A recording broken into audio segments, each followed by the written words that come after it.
जय हिंद, नमस्कार, वंदे मातरम। दोस्तों, मैं अरमान गोयल आपके अपने इस परिवार IQ बूस्टर्स में सभी का स्वागत करता हूं।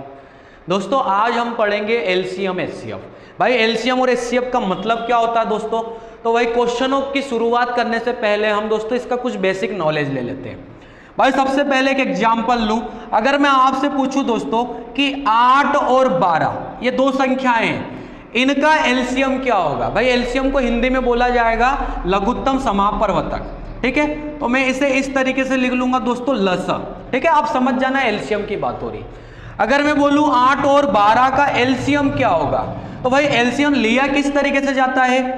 8 और 12 का जब एलसीएम लिया जाएगा तो दोस्तों एलसीएम में आप भाई इन दोनों संख्याओं में से बड़ी संख्या को पकड़ के चलो। बड़ी संख्या दोनों में से कौन सी है? 12 है। भाई, 12 में अगर मैं देखूं तो बाकी जो बची संख्याएं हैं, क्या उनका भाग जाता है क्या? तो 8 का भाग क्या 12 में पूरी तरीके से जाता है क्या दोस्तों? तो नहीं जाता। भाई, 8 एकम 8 होता है, 8 दूना 16 होता है, 8 तिया 24 होता है। 8 के पहाड़े में 12 कहाँ आता है दोस्तों? तो हम क्या बोल देंगे कि भाई नहीं जाता। अब इस बड़ी संख्या को भाई मैं कर लूंगा डबल कर लूंगा, तो दोस्तों कितना हो जाएगा? 24। अब 24 में अगर 8 का भाग लगाऊं तो जाता है क्या दोस्तों? तो भाई जाता है। तो हम क्या कह देंगे कि इनका जो एलसीएम रहेगा वो कितना हो जाएगा दोस्तों? 24 हो जाएगा। आई बात समझ में? ठीक है दोस्तों, एलसीएम का मतलब आप समझ गए। अब अगर इसकी डेफिनेशन की हम बात करें तो इसकी परिभाषा दोस्तों ये होती है कि वह छोटी से छोटी संख्या जो दी गई संख्याओं से पूरी तरह विभाजित हो जाए। भाई, दी गई संख्याओं से, दी गई संख्याएं क्या है? 8 और 12। दी गई संख्याओं से छोटी एक ऐसी संख्या जो पूरी तरह विभाजित हो जाए। तो भाई, छोटी से छोटी वो संख्या कौन सी है? 24, जिसमें 8 का पूरा भाग जाता है, कुछ भी नहीं बचता। 12 का भी पूरा भाग जाता है, कुछ भी नहीं बचता। तो भाई, सबसे छोटी संख्या आंसर क्या हो गई? 24। दोस्तों, इससे छोटी कोई सी संख्या नहीं हो सकती जिसमें इन दोनों का पूरी तरीके से भाग चले जाए। भाई, इससे बड़ी जरूर हो सकती है दोस्तों। जैसे अगर भाई आप में से बहुत सारे सोच रहे होंगे 48, तो 48 में भी दोस्तों 8 का भी पूरा भाग जाएगा, 12 का भी जाएगा। लेकिन भाई, परिभाषा क्या होती है? छोटी से छोटी संख्या जो दी गई संख्याओं से पूरी तरह विभाजित हो जाए। ऐसे तो भाई बड़ी से बड़ी हम और भी बड़ी ला सकते हैं, लेकिन छोटी से छोटी दोस्तों ये रहेगी, इससे छोटी और कोई सी नहीं रहेगी। ठीक है दोस्तों, तो आप समझ गए होंगे एलसीएम का मतलब। अब दोस्तों, अगर मैं इसी क्वेश्चन में आपसे पूछता कि भाई एचसीएफ बताओ, एचसीएफ को दोस्तों मैं मसल लिखूंगा, महत्तम समापवर्तक। ठीक है, तो भाई मैं अगर मसल लिखूं, आप समझ जाना कि एचसीएफ की बात हो रही। अब दोस्तों, एचसीएफ निकालने की क्या ट्रिक होती है? जैसे हमने एलसीएम के लिए बड़ी संख्या को पकड़ के चले, एचसीएफ के लिए दोस्तों आपको छोटी संख्या पकड़ के चलना है। भाई, छोटी संख्या पकड़ के चलूंगा तो क्या हो जाएगी? दोनों में 8। अब 8 से दोस्तों मैं 12 में भाग लगाऊंगा। ठीक है, 8 से अगर 12 में भाग लगाऊंगा तो दोस्तों नहीं जाता है। अब जब नहीं भाग जाता है तो मैं क्या करूंगा? 8 के भाई ऐसे फैक्टर कर लूंगा। भाई, सबसे पहले तो इसका आधा कर लो तो 4, मतलब इसके फैक्टर क्या हो जाएंगे दोस्तों? 4 गुणा 2। ठीक है, अब मैं 4 से भाग लगाऊंगा दोस्तों। अगर 4 का भाग लगाऊं 8 में तो चले जाएगा, 4 का भाग लगाऊं 12 में तो भी चले जाएगा। तो इस सवाल का जो आंसर रहेगा भाई, अगर पूछा जाए एचसीएफ क्या रहेगा, तो एचसीएफ रहेगा दोस्तों 4। आई बात समझ में? अब भाई, इसकी परिभाषा क्या होता है वो भी सुन लो। भाई, एचसीएफ की परिभाषा ये होती है कि वह बड़ी से बड़ी संख्या जो दी गई संख्याओं को पूर्णतः विभाजित कर दे। दी गई संख्याओं में पूरा भाग लग जाए दोस्तों, मतलब इन संख्याओं में ऐसी कौन सी बड़ी से बड़ी संख्या है जिसका इन दोनों में पूरी तरीके से भाग लग जाए। भाग इनमें देना है दोस्तों। अब तो भाई 4 एक ऐसी संख्या है जिससे इन दोनों में पूरा भाग चले जा सकता है। ठीक है दोस्तों, भाई 2 का भी भाग चले जाएगा। अगर आप सोच रहे होंगे 2 का भी तो जा रहा है, लेकिन मैं आपको क्या बोल रहा हूं दोस्तों? बड़ी से बड़ी। भाई, 2 का भी भाग जाएगा, लेकिन बड़ी से बड़ी 4 है। अब 4 से बड़ी दोस्तों ऐसी कोई सी संख्या नहीं है जो इन दोनों को पूरी तरह विभाजित कर दे। भाई, 5 इन दोनों को कैंसिल कर सकता है क्या? नहीं कैंसिल कर सकता। 6 कैंसिल कर सकता है क्या? नहीं कर सकता। 6 केवल इसे कर सकता, लेकिन इसे नहीं कर सकता। दोनों को विभाजित करना चाहिए, तो वो बड़ी से बड़ी संख्या क्या हो जाएगी दोस्तों? 4। तो दोस्तों, आपने क्या सीखा? भाई, एलसीएम के लिए बड़ी संख्या को पकड़ के चले तो बड़ी संख्या का डबल कर दिया तो वो संख्या 24 आई थी, जिसमें इन दोनों का भाग जा रहा था। ठीक है। एचसीएफ के लिए आपने क्या किया, छोटी संख्या को पकड़ के चले, छोटी संख्या से बाकी बची संख्याओं में भाग लगाए। तो बाकी बची संख्या केवल ये थी, जब इसमें भाग लगाया नहीं जा रहा था तो भाई सबसे पहले मैंने इसका फैक्टर कैसा किया कि इसका आधा कर लिया, आधे के साथ 2 का गुणा होगा, तो उस आधे से भाग दिया तो भाई चले गया, तो वही इसका एचसीएफ हो गया। आई बात समझ में दोस्तों। भाई एलसीएम में बड़ी संख्या से भी बड़ी संख्या एलसीएम आई, लेकिन एचसीएफ में छोटी संख्या से भी छोटी संख्या एचसीएफ आई। ठीक है। अब जैसे दोस्तों एक एग्जांपल और लेते हैं, जैसे अगर मैं आपको बोलूं कि भाई 3 और 6 का एलसीएम बताओ, 3 और 6 का, तो भाई बड़ी संख्या पकड़ के चला तो क्या है 6, 6 में क्या 3 का भाग जाता है, क्या जाता है, तो भाई एलसीएम में कितना हो जाएगा 6। आ रही बात समझ में दोस्तों। अगर नहीं भाग जाता तो मैं 6 का डबल करता या तो फिर ट्रिपल करता, तो अभी जा रहा है तो आंसर कितना हो गया 6। अब अगर आपसे पूछा जाए कि एचसीएफ क्या है, तो एचसीएफ के लिए मैं छोटी संख्या को पकड़ के चलूंगा, भाई छोटी संख्या से बाकी बची संख्या में भाग जा रहा है, क्या जा रहा है, तो एचसीएफ कितना हो जाएगा दोस्तों 3। आई बात समझ में। अब इस क्वेश्चन में तो हमें डबल करना पड़ा, इस क्वेश्चन में इसका आधा करना पड़ा, लेकिन इसमें भाई 6 का 6 ही आ गया, 3 का 3 ही आ गया। तो भाई एलसीएम जो बड़ी संख्या रहती है वो भी हो सकती है, और अगर नहीं रही तो भाई डबल करो टेबल करो, उनमें से कोई सा आएगा वो उसका एलसीएम रहेगा। और एचसीएफ में दोस्तों भाई छोटी संख्या भी एचसीएफ हो सकती है, लेकिन छोटी संख्या से बड़ी नहीं रहेगी, उससे और छोटी हो सकती है। ठीक है। एचसीएफ में और एलसीएम में दोस्तों आपको यह ध्यान देना पड़ेगा। भाई और एग्जाम्पल ले लेते हैं। अब जैसे अगर मैं आपको बोलूं कि भाई 9 और 12 का, अगर मैं आपको बोलूं कि 9 और 12 का एलसीएम बताओ, तो दोस्तों एलसीएम के लिए तो मैं बड़ी संख्या को पकड़ के चलूंगा 12 को। भाई 12 में 9 का भाग नहीं जाता तो मैं क्या कर लूंगा, 12 का डबल करूंगा 24, 24 में भी नहीं 9 का भाग जाता, भाई 9 तिया 18 होता है, 9 तिया 27 होता है। 12 का डबल करने पर भी काम नहीं चला, टेबल कर लूंगा, टेबल कितना हो जाएगा दोस्तों 36 हो जाएगा। भाई 36 में 9 का भाग चले जाएगा, और जिसका डबल टेबल कर रहा हूं भाई उसका तो मैं पहाड़ा ही ले रहा हूं ना, मतलब उससे तो भाग जाना ही जाना है। तो एलसीएम कितना हो जाएगा दोस्तों 36।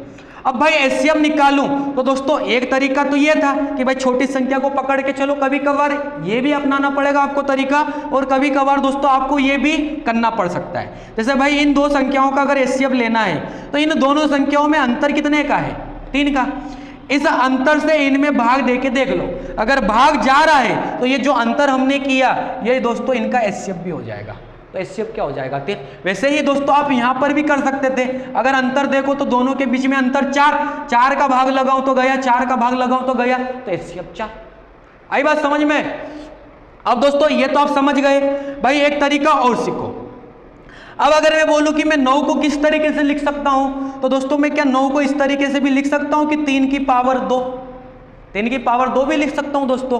अब मैं 12 को क्या लिख सकता हूं दोस्तों, भाई 12 के अगर मैं फैक्टर करूं तो ये 3 गुणा 4 होता है, 12 के फैक्टर 3 गुणा 4 होता है, तो इसको मैं क्या लिख सकता हूं 3 की पावर 1, और 4 को क्या लिख सकता हूं 2 की पावर 2। दोस्तों ये लिख सकता हूं कि नहीं लिख सकता हूं। भाई जब आपने इन दोनों का एलसीएम लिया तो एलसीएम 36 आया, एचसीएफ लिया तो एचसीएफ 3 आया। अब दोस्तों भाई क्वेश्चन में आपको आगे जब मैं क्वेश्चन करवाऊंगा तो भाई ऐसे पावर में भी क्वेश्चन आ जाएगा, तो आपको किस तरीके से करना, भाई इन्हीं को अगर मैंने इस तरीके से लिख लिया, अगर मेरे से पूछा जा रहा है कि भाई एलसीएम क्या है, पावरों का एलसीएम क्या हो गया, तो भाई ये पावरों में ये लिख लिया। एलसीएम के लिए भाई जैसे ये 3 यहां पर भी है, 3 यहां पर भी है, तो एलसीएम में जो बड़ी पावर है दोस्तों आप उसको उठा लो। तो इन दोनों में भाई 3 की पावर तो 1 यहां है, 2 यहां है, तो बड़ा वाला कौन सा है 3 की पावर 2, तो मैं ले लूंगा दोस्तों बड़ा वाला 3 की पावर 2। अब भाई 2 यहां नहीं है लेकिन यहां तो है, तो रहे चाहे नहीं रहे एलसीएम में भाई सब कुछ लेना है। जैसे 3 भी ले लिया, बच्चा 2 है, 2 को भी ले लो, तो 2 की पावर कितनी है दोस्तों 2, तो बस यही क्या हो जाएगा दोस्तों इनका एलसीएम हो जाएगा। भाई इसका मतलब 9 होता है और इसका मतलब क्या होता है 4 होता है, तो 9 का 4 के साथ गुणा करोगे तब भी दोस्तों 36 ही आएगा। लेकिन भाई एक लिखने का तरीका अलग हो गया। आ रही बात समझ में, एक सिर्फ लिखने का तरीका हमने चेंज कर दिया। भाई कभी कभार ऑप्शन ऐसे भी दिए जाते हैं, 36 नहीं दे के वो ऐसा दे दे, तो भाई हमें ये भी तो पता होना चाहिए। ठीक है। अब दोस्तों जैसे आपसे अगर इसका एचसीएफ पूछता, अगर आपसे इसका एचसीएफ पूछता तो एचसीएफ में आपको ध्यान देना पड़ेगा दोस्तों। भाई एचसीएफ में कॉमन फैक्टर होना जरूरी है। जैसे 3 यहां पर भी है, 3 यहां पर भी है, लेकिन यहां 2 है तो 2 यहां नहीं है, तो फिर इस 2 को मैं लूंगा ही नहीं। एचसीएफ में दोस्तों कॉमन फैक्टर होना जरूरी है। भाई एचसीएफ में मैं कौन सी पावर लूंगा, छोटी वाली। छोटी वाली पावर क्या दोस्तों 3 की पावर 1। और 3 की पावर 1 का मतलब क्या होता है 3। तो इसके इनका जो एचसीएफ निकल के आएगा वो कितना आएगा 3। ठीक है, तो देख लो भाई एचसीएफ 3 निकल के आया था। आई बात समझ में दोस्तों? तो एचसीएफ में आपको कॉमन फैक्टर लेना जरूरी है लेकिन पावर छोटी, और एलसीएम में दोस्तों सब कुछ लेना जरूरी है लेकिन पावर बड़ी। ठीक है दोस्तों, तो ये भी आप समझ गए होंगे। अब दोस्तों एक कहानी और समझाता हूं। ठीक है, एक कहानी में आपको और समझाता हूं, ये आगे आपको दोस्तों ध्यान भी रखना है। ठीक है, अब भाई एक कहानी और समझाता हूं। जैसे भाई हमने अगर इनका 9 और 12 का एलसीएम लिया था तो एलसीएम 36 आया था, और एचसीएफ लिया था तो एचसीएफ कितना आया था दोस्तों 3 आया था। अब दोस्तों अगर मैं इनका गुणा करूं तो 12 नमे की कितना होता है दोस्तों? तो ये 12 नमे की होता है दोस्तों 108। ठीक है, मतलब भाई इन संख्याओं का, जैसे हमने 9 और 12 का एलसीएम लिया, भाई संख्याएं तो ये है ना 9 और 12, तो जब मैंने 9 और 12 का एलसीएम लिया तो ये कितना आया दोस्तों 108। अब अगर मैं 9 और 12 का एचसीएफ लेता हूं तो एचसीएफ कितना आता है 3। तो भाई इनका जो गुणा है 12 नमे की 108, एलसीएम और एचसीएफ के गुणनफल के बराबर भी तो है दोस्तों। भाई इनका गुणा भी आया 108, इनका गुणा भी आया 108, और अगर मैं इनका गुणा करूं 36 तियां वो भी तो 108 होता है दोस्तों। मतलब हम ये कह सकते हैं कि भाई पहली संख्या गुणा दूसरी संख्या बराबर एलसीएम गुणा एचसीएफ, ये आपस में बराबर होता है। पहली संख्या और दूसरी संख्या का गुणनफल एलसीएम और एचसीएफ के गुणनफल के बराबर होता है। नहीं आया भाई समझ में? ऊपर वाले पर ध्यान दो भाई। अगर मैंने ऊपर वालों का एलसीएम और एचसीएफ लिया तो एलसीएम 24 था और एचसीएफ कितना था 4 था। क्या संख्याएं क्या थी 8 और 12। अगर मैं इनका गुणा देखूं तो ये कितना होता है दोस्तों? तो ये होता है 12 8 96। LCM 24 HCF 4। अगर मैं इनका गुणा देखूं तो इनका गुणा कितना होता है दोस्तों? तो भाई ये भी होता है 24 चौक 96। तो भाई इधर भी 96 इधर भी 96। तो भाई ये प्रूफ हो रहा ना, मतलब यहां से एक फार्मूला बन के आ रहा दोस्तों। कौन सा फार्मूला? कि पहली संख्या, भाई पहली संख्या गुणा दूसरी संख्या बराबर एलसीएम और गुणा एचसीएफ। भाई ये वाला फार्मूला यहां से बनकर आ रहा है। ठीक है, तो आगे सवालों में जब मैं ये फार्मूला बताऊं तो उस फार्मूले की कहानी क्या थी, तो दोस्तों ये उसकी कहानी थी, आप समझ जाना। दोस्तों आ रही बात समझ में? ठीक है, तो ये सब कॉन्सेप्ट दोस्तों आप याद रखना। भाई एक चीज और बताता हूं दोस्तों। अब दोस्तों जैसे आपने भाई 8 और 12 का लिया था एलसीएम, तो एलसीएम कितना आया था दोस्तों? तो एलसीएम आया था 24। ठीक है, एलसीएम आया था 24। अब ये हटा देता हूं दोस्तों। भाई एलसीएम आया था 24। ठीक है, अब 8 और 12 का जो एलसीएम आया था वो 24 आया था। तो आप ध्यान देना दोस्तों, भाई इस 12 के अंदर क्या एक 3 छुपा हुआ है क्या? तो दोस्तों अगर मैं इसके फैक्टर करूं तो क्या होता है 3 गुणा 4, मतलब भाई 3 छुपा हुआ है इस 12 के अंदर।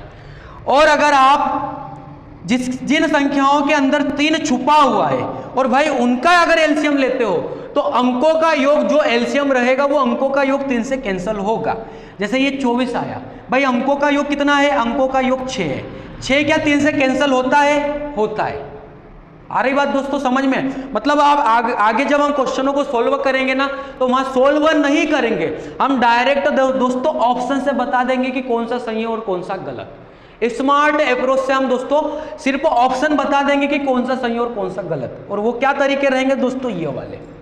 जैसे भाई अगर मैं 8 और 12 का एलसीएम ले रहा था तो एलसीएम कितना आया था दोस्तों? 24 आया था।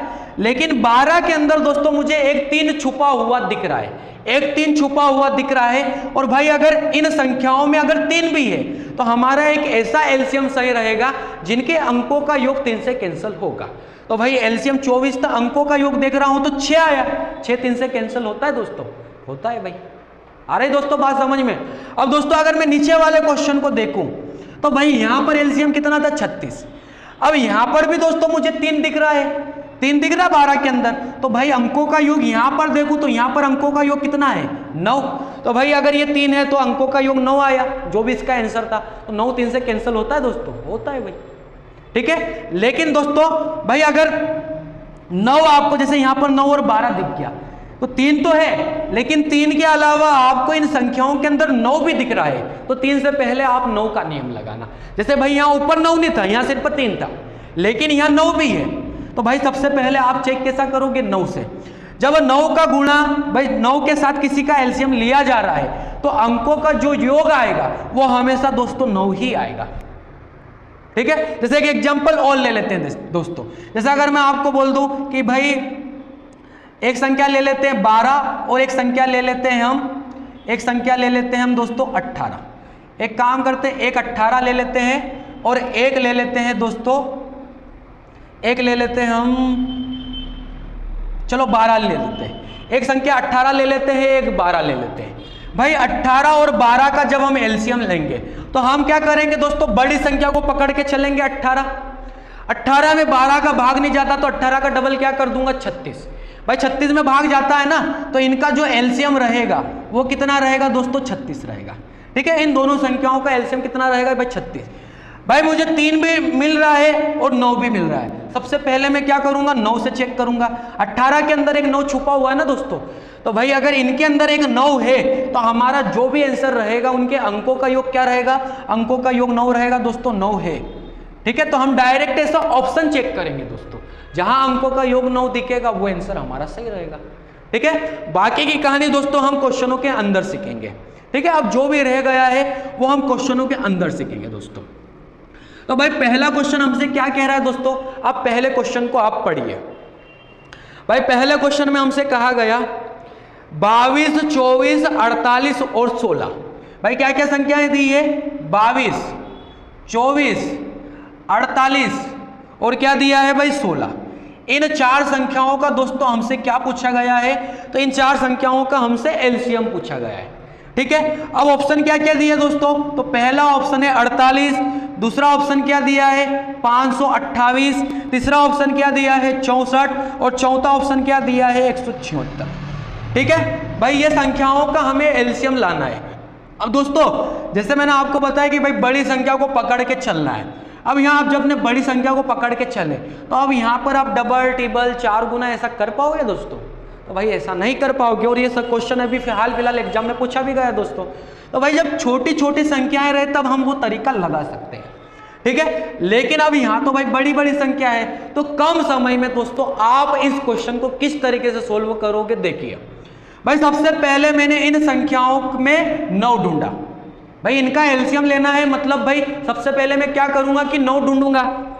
अब दोस्तों 9 कहीं पर इनके अंदर दिख रहा है क्या, नहीं दिख रहा। भाई 9 तो कहीं भी नहीं दिख रहा भाई। लेकिन अगर मैं 3 ढूंढूं तो 8 तिया 24, भाई 3 यहां भी मिल जाएगा, 3 यहां भी मिल जाएगा। 9 नहीं मिला तो 3 तो मिल गया ना। अब जब 3 मिल गया तो भाई इनके अंदर एक 3 है, तो इनका जो भी एलसीएम आएगा दोस्तों, जो भी एलसीएम आएगा वो हमेशा किससे डिवाइड होगा, वो हमेशा 3 से डिवाइड होगा। भाई जो भी एलसीएम रहेगा इन संख्याओं का वो हमेशा किससे डिवाइड होगा, तो वो हमेशा 3 से डिवाइड होगा। ठीक है, अब हम इसमें देख लेते हैं अंकों का योग करके कि भाई 3 से कौन से अंकों का योग कैंसिल होता है। 8, 4, 12। 12 का मतलब आपस में भी जब 12 को जोड़ोगे तो दोस्तों कितना हो जाएगा 3। भाई 12 को भी तो आपस में जोड़ो, 1 और 2 3, तो भाई 3 में 3 का भाग जाता है, तो अभी तो ये ऑप्शन सही। ठीक है, अब भाई दूसरे ऑप्शन को देखता हूं। 8, 2, 10 और 5, 15। 15 का मतलब दोस्तों कितना होगा 6। 6 में भी 3 का भाग जाता है, तो अभी ये भी सही। ठीक है, अब चौथे को देखूंगा तो 6 और 4 10। 10 का मतलब दोस्तों 1 होगा, 1 में 3 का भाग नहीं जाता, ये ऑप्शन गलत। भाई 6 और 7 कितना हो जाएगा 13 और 1 14। 14 को जब आपस में जोड़ोगे तो 1 और 4 कितना होगा 5। 5 में भी नहीं 3 का भाग जाता दोस्तों, ये ऑप्शन भी गलत। भाई एक ऑप्शन ये है, एक ऑप्शन ये है। अब इन 2 ऑप्शन में से दोस्तों हमारा कोई सा एक सही है। अब वो कैसे चेक करेंगे हम, भाई ये हमने ये कॉन्सेप्ट तो लगा दिया जिससे 2 ऑप्शन निकल के आए। अब दोस्तों हम ये करेंगे, भाई जब इन संख्याओं का हम एलसीएम ले रहे हैं तो भाई उन संख्याओं में 22 का भी पूरा भाग जाना चाहिए, 24 का भी जाना चाहिए, 48 का भी जाना चाहिए, 16 का भी जाना चाहिए। ठीक है, जैसे भाई अभी हमने एक सवाल किया था 8 और 12, तो एलसीएम कितना आया था दोस्तों, आया था 36। तो भाई एलसीएम में इनका एलसीएम कितना आया था दोस्तों, आया था 24। तो इन एलसीएम में दोनों का भाग भी तो जा रहा था दोस्तों, तो भाई इन संख्याओं का जो भी एलसीएम रहेगा उनमें भाग भी तो जाना चाहिए। तो 22 का भाग क्या 48 में जाता है क्या दोस्तों, नहीं जाता। तो ये ऑप्शन भी गलत। कौन सा ऑप्शन सही रहेगा दोस्तों, option number B. Option B दोस्तों हमारा करेक्ट आंसर रहेगा। आया दोस्तों समझ में। तो भाई समझ गए होंगे इस क्वेश्चन को आप। अब दोस्तों अगले क्वेश्चन की तरफ आगे बढ़ेंगे। तो दोस्तों यही स्मार्ट अप्रोच आपको एग्जाम में लगाना है। अब दोस्तों दूसरे क्वेश्चन में हमसे क्या कहा, 16, 24, 36, 52 और 54 का एलसीएम। संख्याएं क्या क्या दी है भाई, 16, 24, 36 और क्या दिया 52 और फिर क्या दिया 54। भाई ये संख्याएं दी है और इनका हमें क्या पता करना है दोस्तों, इनका हमें एलसीएम पता करना। अब भाई इनका एलसीएम पता करना है। ऑप्शन क्या दिया भाई, पहला ऑप्शन दिया है 5616, पहला ऑप्शन दिया 5616, दूसरा ऑप्शन दिया भाई 5216, तीसरा ऑप्शन दिया 432, चौथा ऑप्शन दिया 5618। ठीक है दोस्तों, ये 4 ऑप्शन हमें दे रखे हैं। अब दोस्तों हम कैसा करेंगे भाई, अगर इनका एलसीएम लेने बैठे तो भाई कंप्यूटर ही बंद हो जाएगा, बहुत ही ज़्यादा समय लग जाएगा दोस्तों। अब हम क्या करेंगे भाई, सबसे पहले 9 को ढूंढेंगे। तो 9 इसके अंदर भी है, इसके अंदर भी है। भाई 9 अगर हमें मिल गया तो हम क्या करेंगे, हमारा एक ऐसा आंसर सही रहेगा जिनके अंकों का योग 9 रहेगा। ठीक है दोस्तों, अब अंकों का योग 9 किस में आ रहा है, देखिए 5, 6, 11, 11, 1, 12, 12 और 6, 18, 18 का मतलब क्या हो जाएगा, 1 और 8, 9। तो अभी तो दोस्तों ये वाला ऑप्शन सही। 5, 2, 7, 7 और 1, 8, 8 और 6, 14, 14 का मतलब दोस्तों कितना हो जाएगा 5, ये वाला ऑप्शन दोस्तों गलत। 4, 3, 7 और 2, 9, ये वाला ऑप्शन भी दोस्तों अभी तो सही। भाई 8 और 1, 9 को अगर हटा भी दूं तो 5 और 6, 11, 11 का मतलब 2, 8 और 1, 9, 9 का योग आए ना दोस्तों, आप 9 को हटा भी सकते हो, या तो पूरा योग करोगे ना तब भी आखिरी में 2 ही आएगा। भाई करके देख लो, 8 और 1, 9, 9 और 6, 15, 15 और 5, 20, 20 का मतलब 2। तो अगर मैं 9 को हटाते भी जाऊं तो 5 और 6, 11, 11 का मतलब तब भी 2। भाई आई बात समझ में, तो ये वाला ऑप्शन भी गलत। अब या तो ये ऑप्शन सही रहेगा या तो ये ऑप्शन सही रहेगा। ठीक है दोस्तों, अब हम कैसे पता करेंगे भाई, इन संख्याओं में अगर मैं देखूं, या तो भाई इन संख्याओं से भाग दे दे के चेक करो, तो अब दोस्तों वो भी थोड़ा सा मुश्किल हो जाएगा। तो हम क्या करेंगे, ये जो आपको 52 दिख रहा है, इस 52 के मैं इस तरीके से फैक्टर कर सकता हूं दोस्तों, 13 चौक 52। भाई फिर आपको यह करना है कि इन संख्याओं में आप ऐसी संख्या ढूंढो जिनके सहअभाज्य फैक्टर हो सकते हो। अब सहअभाज्य का मतलब क्या होता है भाई, ये सहअभाज्य फैक्टर है जिनका एचसीएफ दोस्तों 1 आए। सहअभाज्य फैक्टर का मतलब ये होता है जिनका एचसीएफ 1 आए। तो भाई 13 और 4 को अगर इस जोड़े को अगर मैं किसी संख्या से काटूं, मतलब एक ऐसी संख्या जो इन दोनों को काट दे, ठीक है, तो इन दोनों संख्याओं को कौन सी संख्या ऐसी काट सकती है, वो सिर्फ एक ही काट सकती है, एक के अलावा और कोई दोनों को नहीं काट सकती। भाई अगर तुम बोलो कि इसको 2 भी कैंसिल कर देगा तो वो बात नहीं दोस्तों, फिर काटना इससे भी चाहिए, मतलब इन दोनों ने कैंसिल होना चाहिए किसी एक ही संख्या से, तो वो एक ही क्या है, एक। और अगर ऐसी संख्याओं का जोड़ा रहे जिनको सिर्फ एक ही कैंसिल कर सकता है, उसे दोस्तों हम सहअभाज्य फैक्टर कहते हैं, को प्राइम नंबर कहते हैं। भाई सहअभाज्य फैक्टर कहते हैं। ठीक है, तो दोस्तों ये भी आप ध्यान देना, इसकी भी जरूरत आगे पड़ेगी। अब भाई हम क्या कर लेंगे कि एक काम करते हैं, हम 13 से भाग दे के चेक कर लेते हैं। पहले ऑप्शन को अगर 13 से भाग दूं तो भाई कितना हो जाएगा, 13 तिया दोस्तों हो जाएगा 39 और 13 चौक 52, कितना बचेगा 4, 41 हो जाएगा। 13 दूना 39, बचेगा कितना 2, 13 दूना 26, 13 का भाग तो जा रहा है दोस्तों, मतलब भाई 13 का भाग जा रहा है, इसमें 13 का भाग देख लेता हूं। 13 तिया 39, बचेगा कितना, तो बचेगा दोस्तों 13 तिया 39, बचेगा 2, भाग नहीं जाता है, तो भाई ये वाला भी ऑप्शन क्या हो जाएगा, गलत। हमारा ऑप्शन नंबर पहला ही सही हो जाएगा। आई बात समझ में। भाई मैंने 13 का भाग इन 2 को चेक करना था, इसमें चले गया लेकिन इसमें नहीं गया, तो पहला ही ऑप्शन क्या रहेगा दोस्तों, हमारा सही आंसर रहेगा। मतलब आपको कुछ सोल्वर नहीं करना है दोस्तों, बस आपको ये सब कंसेप्ट आना चाहिए। अगर ये सब आपको आता है तो भाई आप एग्जाम में कम समय में जल्दी से जल्दी इस तरीकों को अपनाकर सोल्व कर सकते हो। ठीक है दोस्तों, तो भाई इसी तरीके से अब हम तीसरे क्वेश्चन की तरफ आगे बढ़ेंगे। अब भाई तीसरे क्वेश्चन में हमसे क्या कहा गया दोस्तों, क्वेश्चन को आप पढ़िए।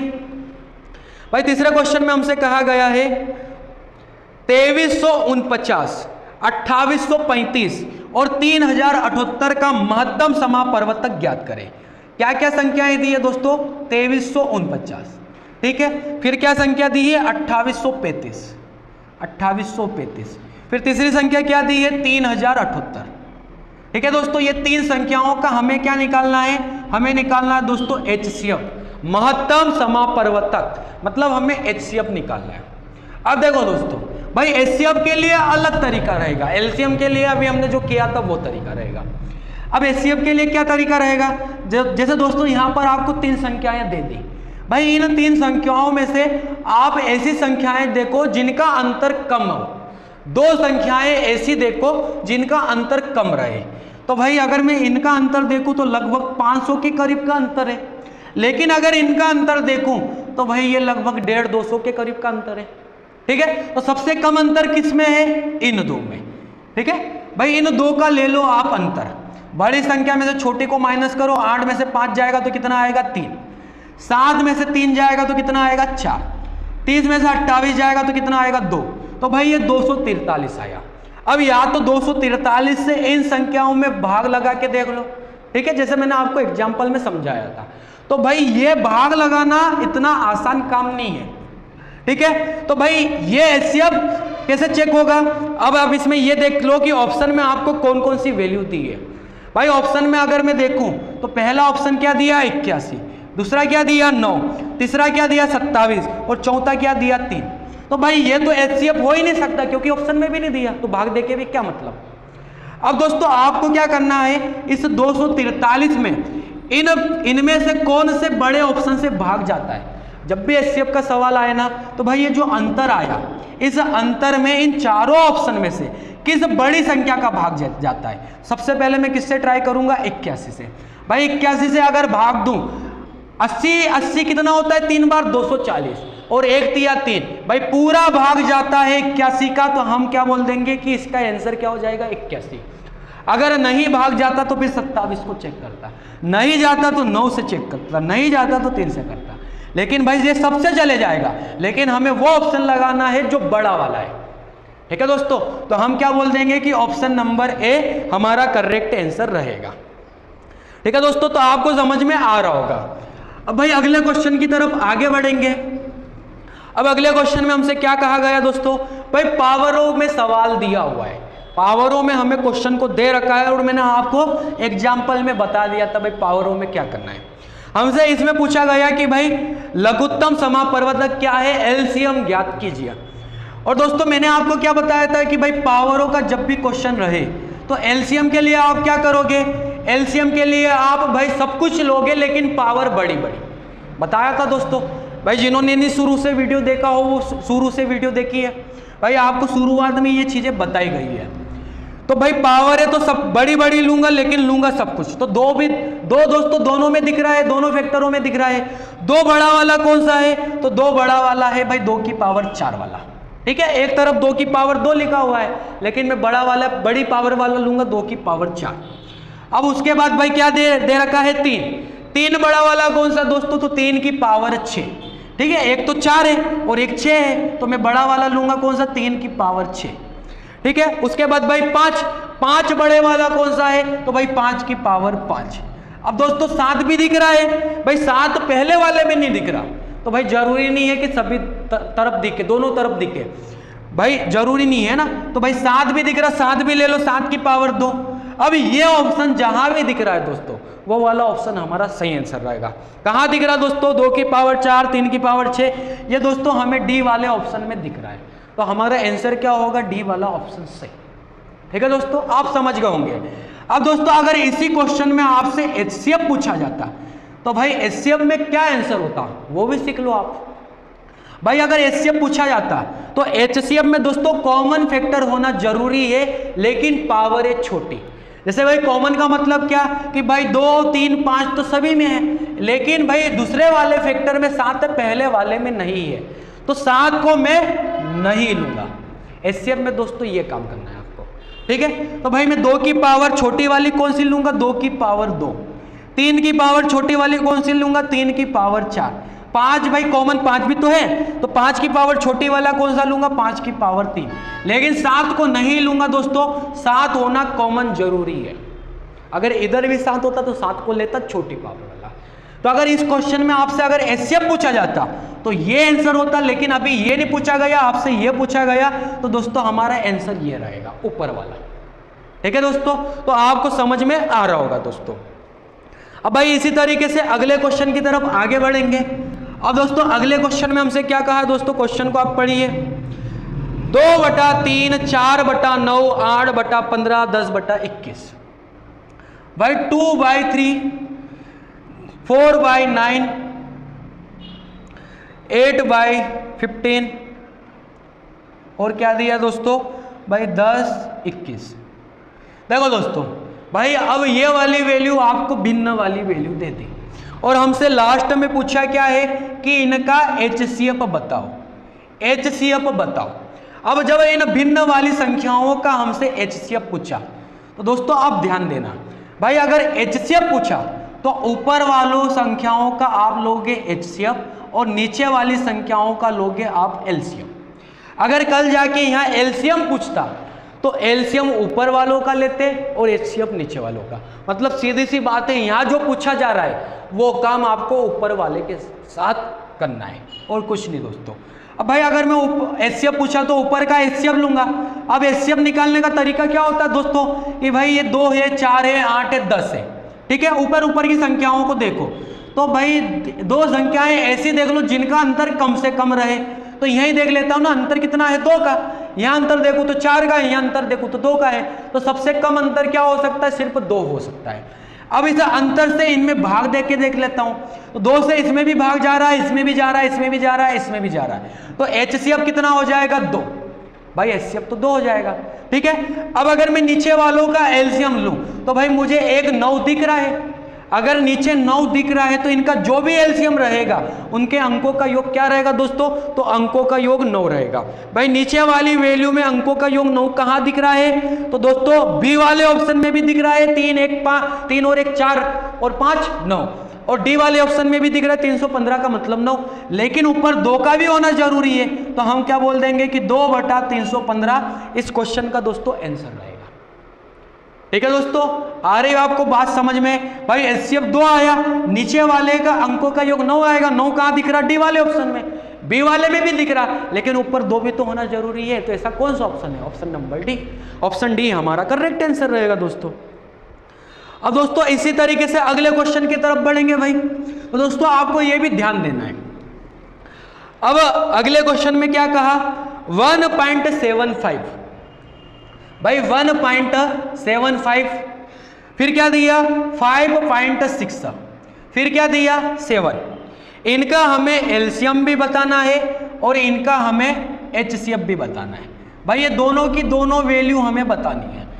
अब दोस्तों अगर भाई मैं इनका LCM पहले लूं तो LCM लूं तो भाई अगर देखूं तो यहां पर इन 3 संख्याओं में दोस्तों आपको एक 7 दिख रहा है ना, 7 दिख रहा है। अभी आप इधर ध्यान ही मत दो, अगर मैं इनका LCM लूंगा तो भाई LCM तीनों संख्याओं से कैंसिल होना चाहिए, तीनों संख्याओं से कैंसिल होना चाहिए, लेकिन इनसे कैंसिल करने में दिक्कत आएगी। तो एक काम करता मैं एक ऐसा ऑप्शन चेक कर लेता हूं जिसमें 7 का पूरा भाग जाता है। तो अगर मैं पहला ऑप्शन देखूं दोस्तों, तो पहला ऑप्शन दोस्तों क्या है भाई 24.0.2। भाई पहला ऑप्शन ये है, तो आगे वाला LCM रहेगा। 7 का क्या 24 में भाग जाता है दोस्तों, नहीं जाता, पहला ऑप्शन गलत। अब दूसरा ऑप्शन क्या है 28 और क्या दिया भाई 0.25। भाई 7 का भाग 28 में जाता है, अभी ये सही है, अभी दोस्तों ये सही है। लेकिन एक चीज और दोस्तों, भाई जब आपने LCM लिया तो 28 में भाग जाता है, जब आप HCF लोगे तो HCF में भी तो भाग जाना चाहिए। तो क्या 7 का भाग 25 में जाएगा, क्या नहीं जाएगा, तो दोस्तों ये भी गलत। ठीक है भाई, जिन संख्याओं का आप LCM HCF ले रहे हो ना, उन संख्याओं का भाग LCM में भी जाएगा और HCF में भी जाएगा।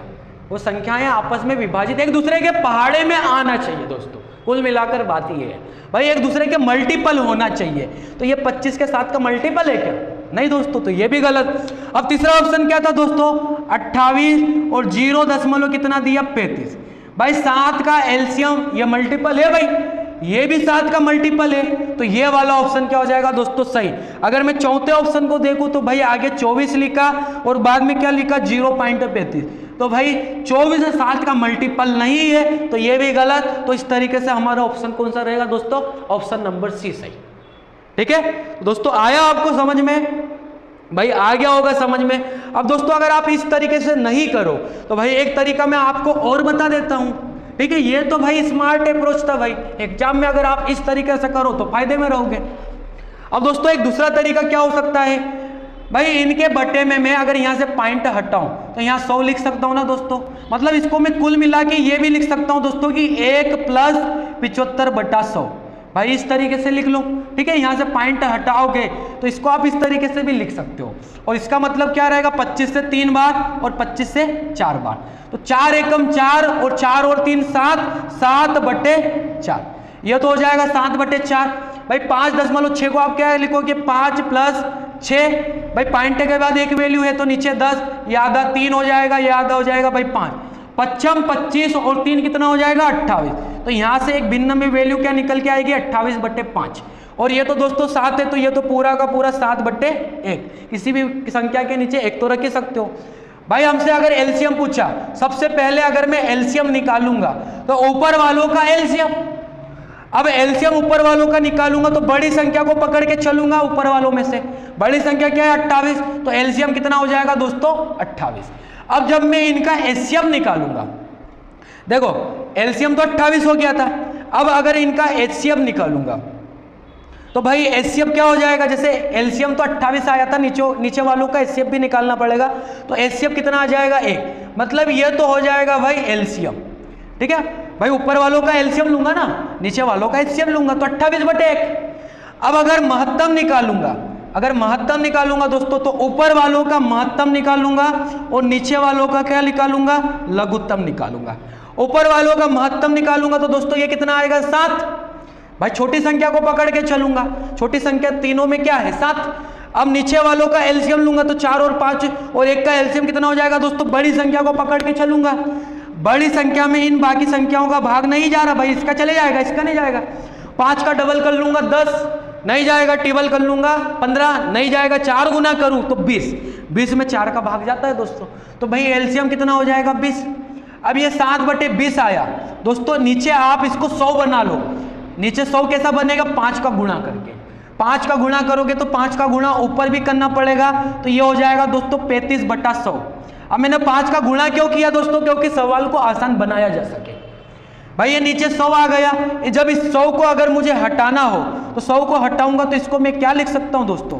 तो इसको मैं लिख सकता हूं 0.35।